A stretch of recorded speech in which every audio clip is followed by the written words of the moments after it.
Welcome. You're watching the Green Bean Podcast. I'm your host, Adrienne Green, along with co-host Maddie Cupcakes. and our guest for today, Brenda Edwards. Brenda Edwards. So thank you for letting us come out to the castle and the spa. This is of the Lazy E Retreat.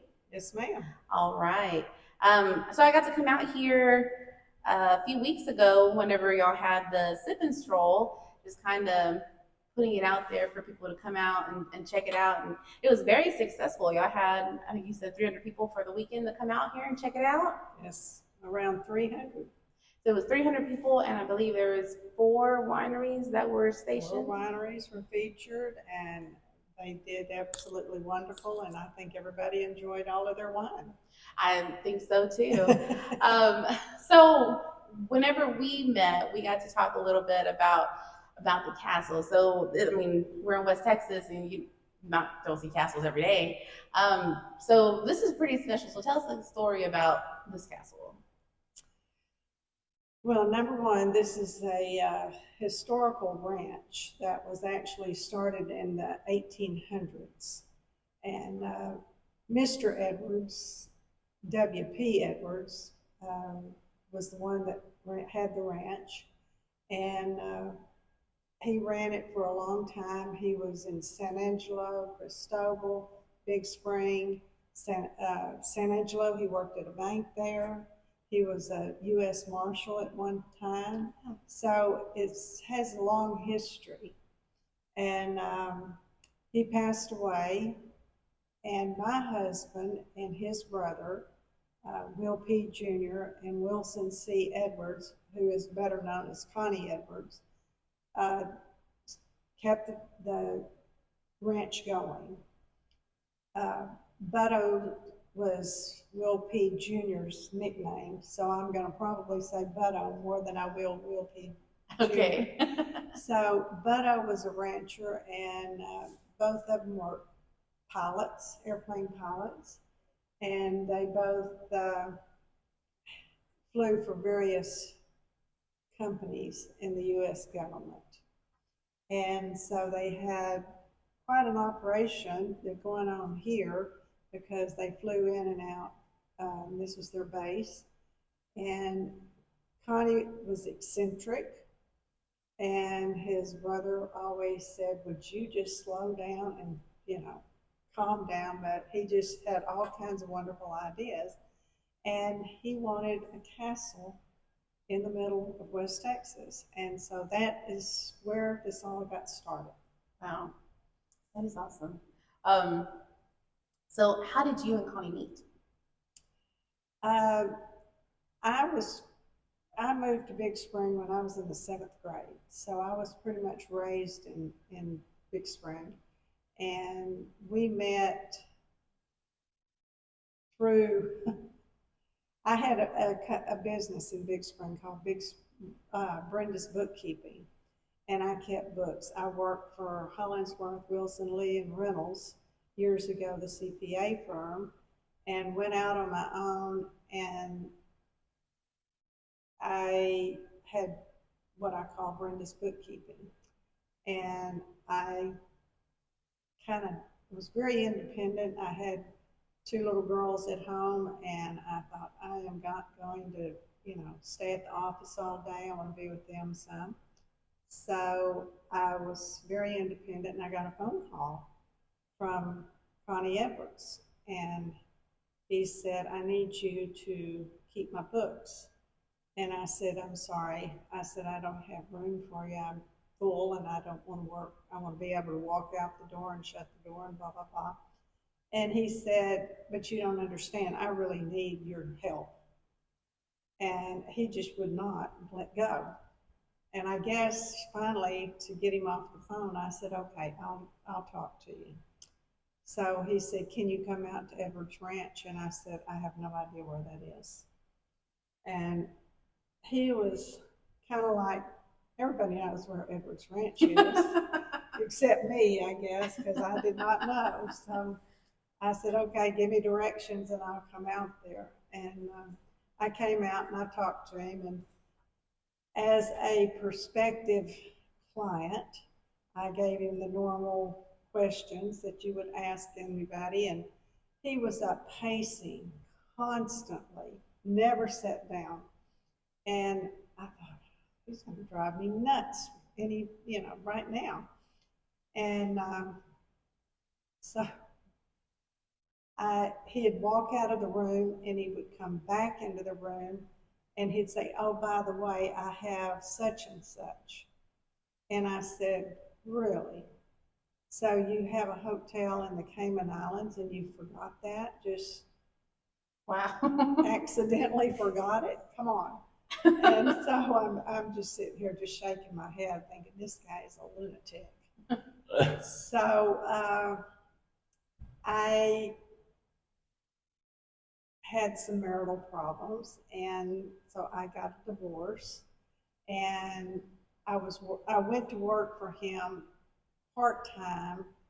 I still had my business in Big Spring, but the man that was doing the books out here was getting elderly and making quite a few mistakes. So it started taking me more and more time.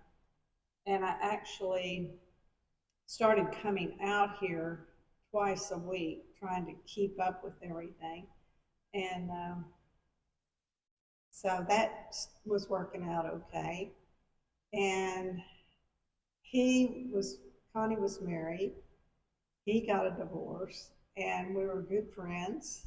Had a good time visiting with each other, and I lived in town, he lived out here, and he'd come into town and we'd go to dinner and this type thing. And he wanted me to go to work full time. It was very hard for me to keep up with what I was doing in town, so I did agree to do that.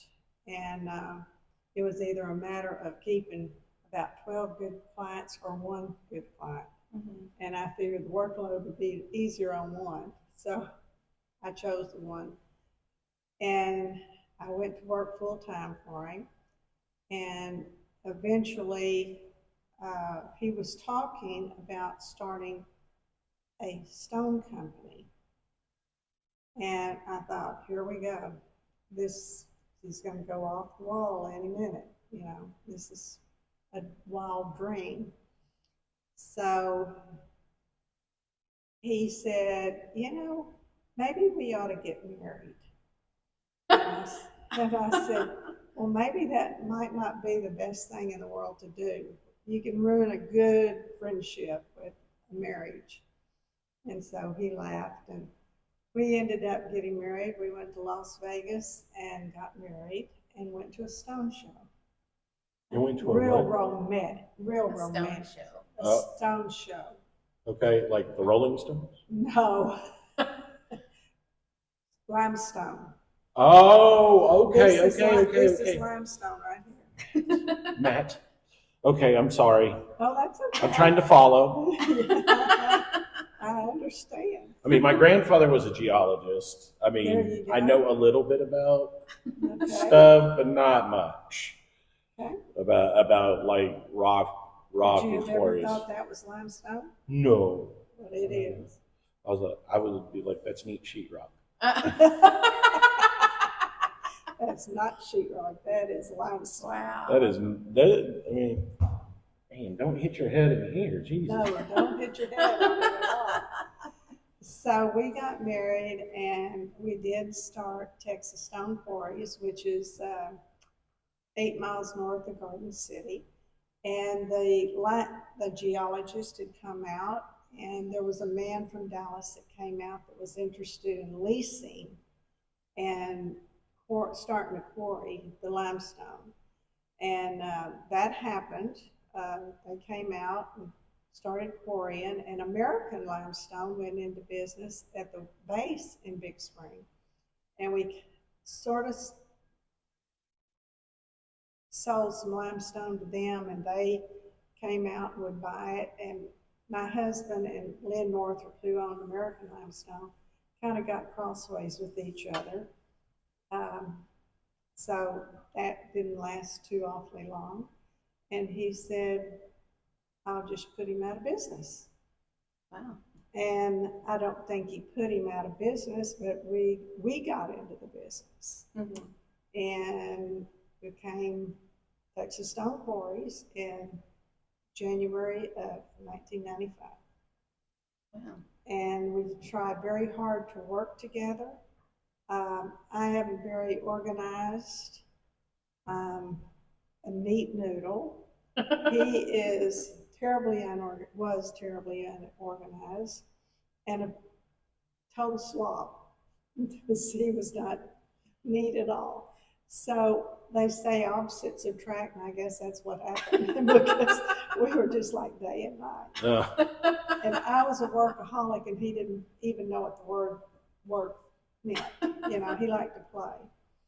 So we tried to work together at Texas Stone, and we started out, we had no idea what we were doing. And I was a one-girl office. I answered the phone, sent samples out, and I'm like you, I didn't know what limestone was, but it didn't take long that I had to learn, you know, what it was.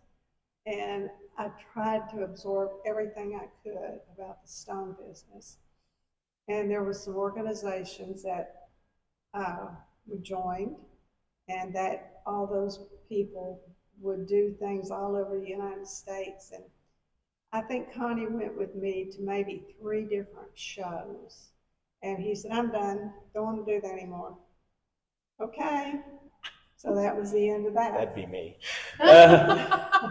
So like, yeah, we've came, we saw, we conquered, keep it going, see you later. So I kept traveling, and I was just like a sponge. You know, I wanted to know everything there was to know about stone, mainly limestone, because I didn't deal with other stones. So but all of this is limestone? No, this is not. The floor is not. Okay. Sorry. This is stone. Okay. All of the surrounding, this is all stone. Outside, there's some granite columns that came from Marble Falls down. Nice. Yeah. So the exterior of the castle is limestone. Okay. Okay. It's not Texas stone limestone, but it is limestone because we did not have the quarry when he built this. He built the castle in the 1970s. And he's lost his brother in 75 to an airplane crash, and he lost his mother in 76 and got a divorce in between the 2 deaths. So he had a rough couple of years, and he stopped construction on this. So when we got married at the beginning of 95, he wanted me to move from next door, which is where I live, into the castle because it's built actually for a home. There's 3 stories. The plans are very plain. You have a kitchen. The bedroom is on the second story. This was just a kind of a recreational area. And after I got real involved in the stone industry, I decided that that's not what I wanted to do. I did not want to move into this castle, because nobody in West Texas lives in a castle. You may have one next door to you, but you don't live in it. So I just decided that's not what I wanted to do. So I never finished it. But he passed away 5.5 years ago. And he was such a fun-loving, carefree man, very loving, very generous, loved to talk. And I thought, you know, it's really sad that this place is just going to sit here and deteriorate, and I'm going to live next door to it by myself. My family tried to get me to move, and I said, I don't want to move. This is where I live. So I decided that I wanted to do something that would bring all of this to life. And so I created Lazy Retreat. All right. Well, it's a beautiful place. Well, thank you. My family at first, my daughter, who I love dearly, and she loves me dearly, but she said, Mom, you have been working all these years hard in the stone business. It's time for you to retire. And I said, and what do you want me to do? Relax, enjoy life. And I said, I will be dead in 6 months if I don't have something to do. So she never said another word. So that's how this began. I had a grandmother who worked since she was 12, and after she retired, she kept still like contracting out with the county to clean up offices and stuff like that. And my aunts would ask her, you know, like, why, like, just sit down. She's like, no, so if I stop moving, I'm gonna quit moving. That was my grandfather. My grandfather worked. I mean, they pretty much had to pry the office keys out of his hands. You know, I mean, until he basically went into hospice. You know, I mean, he worked and had an office downtown in Midland until the day he pretty much passed. And it was crazy. And I mean, he got to the point where he couldn't drive even. So, I mean, I'd have to come and drive him down to the office once or twice a week. It was crazy. Well, my family has come around. They've never said anything about, why don't you retire again? I have a grandson that lives next door to me now, and he has his own business. He's a hunter. He guides all over West Texas and North Texas, and so he does his thing during hunting season. Mm-hmm. And I've got birds, and I've got deer, and I have rattlesnakes, and I have a lot of things out here. And he's taken over all of that. We have a deer lease down south on some property. So he's doing, when he lives here and he doesn't have the hunting going on, he's working here at the ranch and learning what's going on out here. I have I have never lived close to my family at all. I've always been somewhere 4 or 5 hours from everybody. And so Daniel is living next door, and his sister went to A&M and got a finance degree, and when she graduated, she went to work for me at Texas Stone. And it wasn't too long after she went to work for me that Connie passed away. So she was very, very valuable to me during that process. And then she came to me one day and she said, Gran, I love you so much, and I want to work for you, but I want to be a CPA. I said, go for it. And so she went back to school. She got her CPA, and I worked for a CPA firm for 6 years. I never got my CPA, never even thought about doing it. But she has, and she's over in Midland now and loving every second of it. And guess who my CPA is? Haley. So when this got started, I'm going, okay. I didn't have no idea what I was doing other than I knew what I wanted to do, Mm-hmm. but it didn't have how to get there. And Emily, the youngest of the three of my youngest daughter, got a marketing degree at Tarleton. So she is doing all the marketing for me. And that shocked me so much. I had no idea how creative she was until she actually started doing it.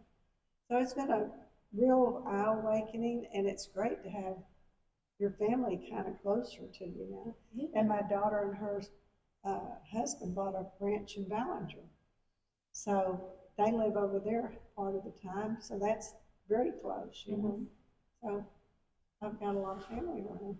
Well, I've got 3 more grandsons in Nevada that I don't see very often, and 2 in the Houston area. So I have 8 grandchildren. Wow. Wow. And 2 great-grandchildren. How old are they?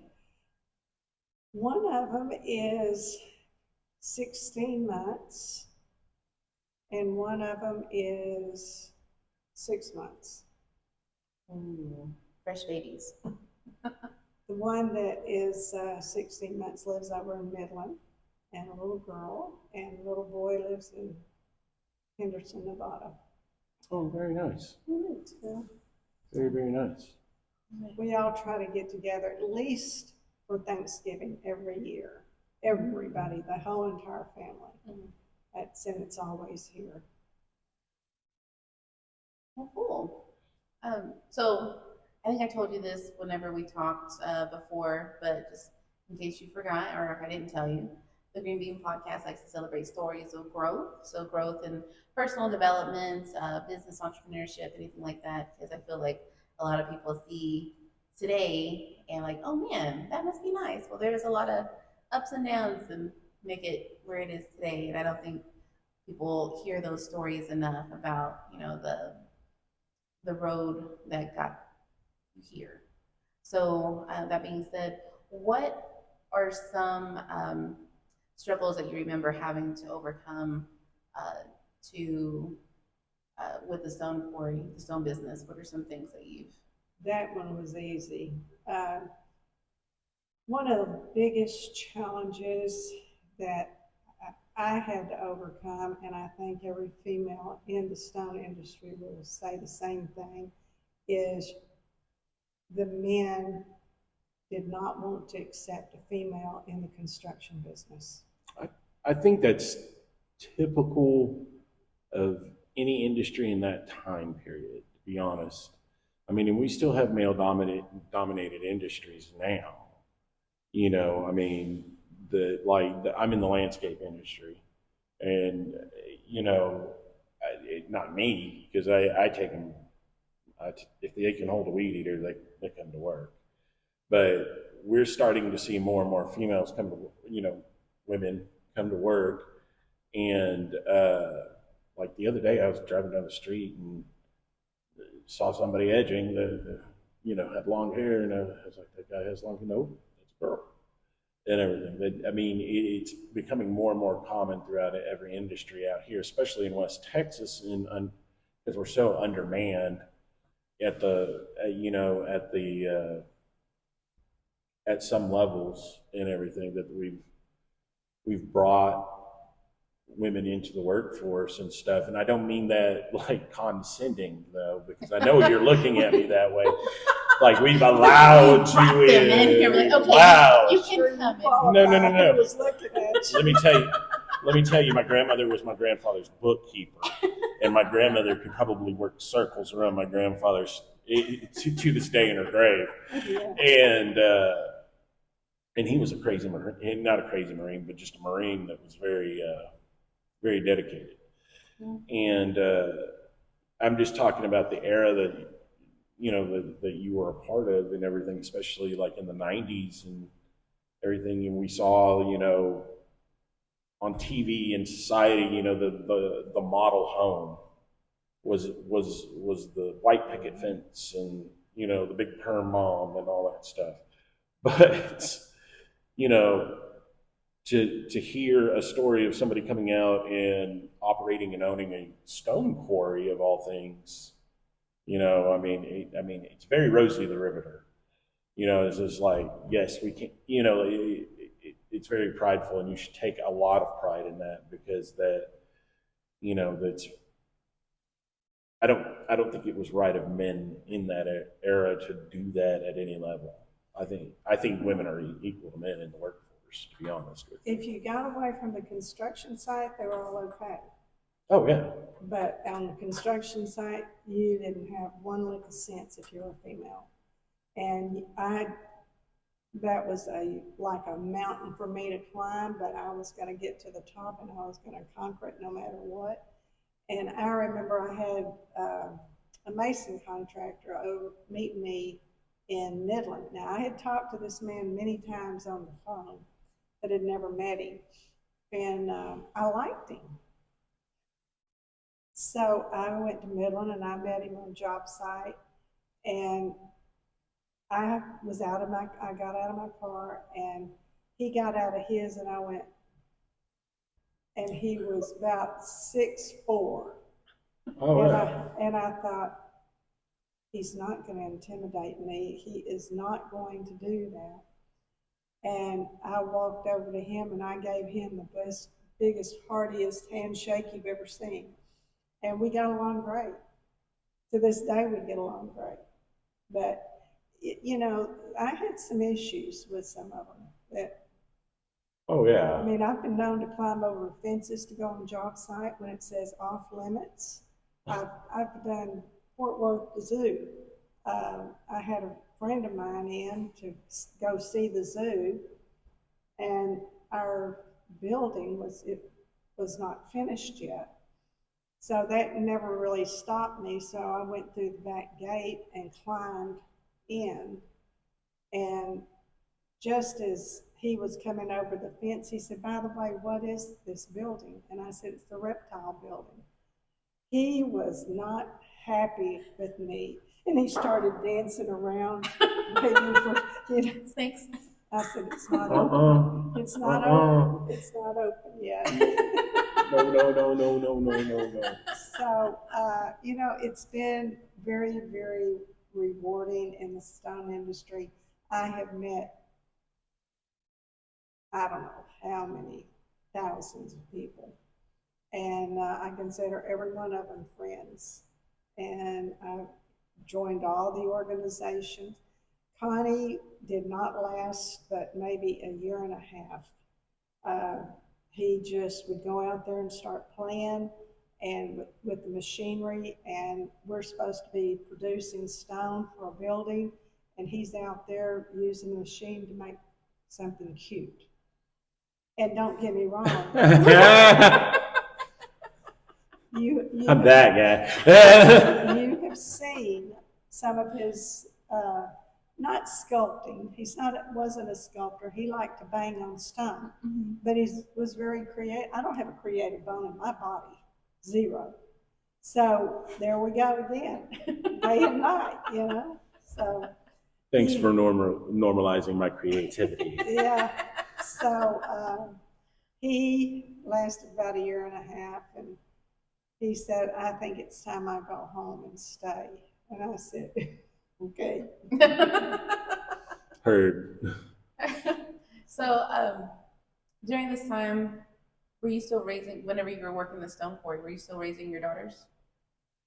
Or were they grown already? They were pretty much yeah, out the house already? had gotten out of high school. Oh, okay. So after the stone quarry, what did you do after that? Is this like immediately after the stone quarry, or did you do other things? It is. I still owned the stone quarry when Connie passed. Mm-hmm. And when he passed away, I thought, you know, I can't do all of this because I had the ranching and the farming and a lot going on. And the Texas stone. So I just decided that the day-to-day was not what I needed to do.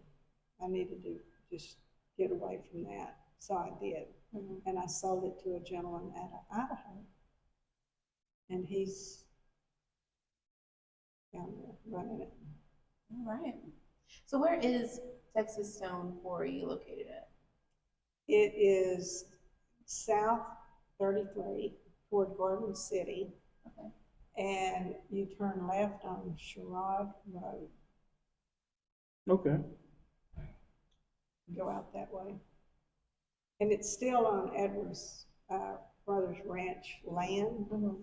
All I sold was the business itself and the fabrication plant.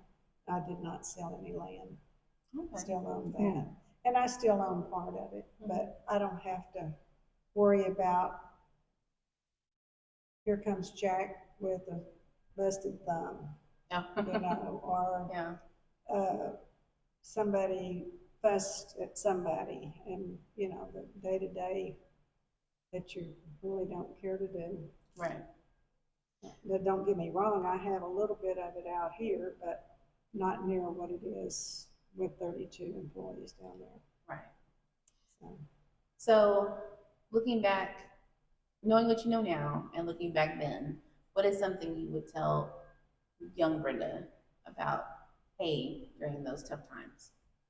but what? What is something you would tell young Brenda um, about something now? So if you had some advice to give young Brenda, what would you get? What would you tell her? Back in the stone business? Mm-hmm. Well, I did not even know stone existed. I thought everything was built out of wood and brick. And I'm just as honest about that as I can be. So I was a novice about everything in the stone industry.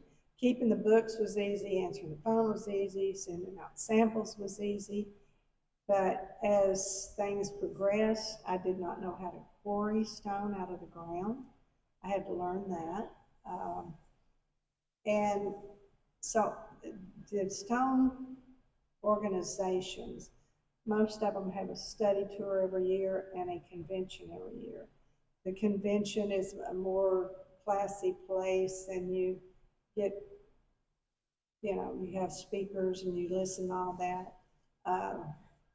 The study tours, you get your jeans on and your tennis shoes or your boots, and you go out and you get in the quarry and you get dust and dirty. And so there's usually two study tours a year and 2 conventions a year. And I had the good fortune of meeting a man from California that Mr. Grumpy himself, but he knew probably more about the stone business in one person than anybody I knew. And everything he said, I just latched on to and I absorbed it. And he and I became very good friends. And then he introduced me to a friend of his from Connecticut. And I thought, between the two of them, I still thought the California guy was more intelligent about it. But the younger guy in Connecticut was a little bit more, they did different things. So I wanted to hang out with them. I don't like to go shopping with women. That drives me absolutely crazy. I'm not a shopper to begin with. And going shopping with a bunch of women instead of going to a quarry, I'm going to a quarry. I'm going to get dirty. So I started hanging out with the two of them, and they said, well, I tell you what, you can go on job site with us in the morning. You be downstairs at 6:15. Okay. Well, I get up early, so I didn't think that was a problem. It was 6:19 when I showed up. And the one from California looked at me and he said, girl, I told you 6:15. If you want to hang out with us, we don't care if you have makeup on. We don't care what your hair looks like. We don't care nothing. You be there at 6:15 or you're going to get left behind. Yes, sir, I'll be there. And it's never late again, ever. So I hung out with the two of them and I learned pretty much the stone business. And I'm still learning because the end of September, I'm going to Arkansas to a stone show, a study tour. I still am involved, but I just don't want day to day. Right. Matt, do you have any questions for? I really don't. I'm learning so much, though. I love your house or your castle. Thank you. It is very amazing, and once you open, I will be here. I want you to know. Well, we're shooting for it. I'm going to ask some questions of y'all shortly. But after this, the stone, there was nothing ever the same. Mm-hmm. And I bored very easily. So it was intriguing for me every day. Mm-hmm. And I traveled a great deal. And I have been to every state in the United States except 2. And mostly it's because of the stone business. What 2? North Dakota. Yeah. Okay. And Iowa. You've been to Alaska? I have. Okay. I've been to Maine. I've been on all. Well, we need to get you to Iowa and North Dakota. Well, and what is so bad is a very good friend had Dakota granite when I was really into the stone business. And somehow North Dakota just never got on my radar. And Iowa, I go, who in the world wants to go to Iowa? Nobody. Well, I do. It's human. But I am a big baseball and football fan. I'm a Cowboy fan, but I'm also a New York Yankee fan. Now, I know the two don't go together, but that's the way it is. And the Field of Dreams is up there, and I want to see the Yankees play on the Field of Dreams. Oh. Okay. I think didn't they have a Field of Dreams game here a while back and everything, and they televised that. I remember that. It was actually a pretty good game. Yeah, there was a movie made of it. Kevin Yeah. Costner. Yeah, but like, I mean, in the recent, like. They still do the Field of Dreams. Okay. It's a new ballpark, but the old one is sitting next to it. Oh. So I want to go to Iowa and see that. Okay. Yeah. Now I don't know how I'm going to get to North Dakota because I have no interest whatsoever. Nobody wants to go to those two states. So now, what does a normal day look like for you? You mentioned that you're an early riser, so you get out of bed. What does your day look like? What kind of things keep you busy now? I am usually up no later than 6 a.m. First thing I do is let my 2 little dogs out and let them back in, and we go upstairs, and I get my coffee, and I read my phone. I read my emails, U.S. Fox News, and Facebook. And I check the temperature for the day, and I wear a Fitbit, and I see how much it tells me I slept that night. Well, I don't believe it, but that's the way it is. And I get dressed, and I've just recently had surgery on both legs. I had some circulation problems. And at this point, I'm out in the heat no later than 8:15 in the morning, trying to walk and get my legs built back up. Mm-hmm. So I still have an issue because I've got to have a knee replacement on the left knee. And after 3 surgeries in 2.5 months, I took a toll on my body, and I said, I've got to stop. I can't go any further right now. So I'm waiting on that, but it's a struggle to walk on the runway right now. Mm-hmm. But I'm doing it, heat and all. And so I'm usually in my office, which I don't know whether you saw me pull out of my office at the gate. That's my office. It was Mrs. Edwards' home for a while before she passed away. Okay. And so it's been an office for quite a while because she passed years ago. So that's where my office is, and I keep the books for about 13 different entities.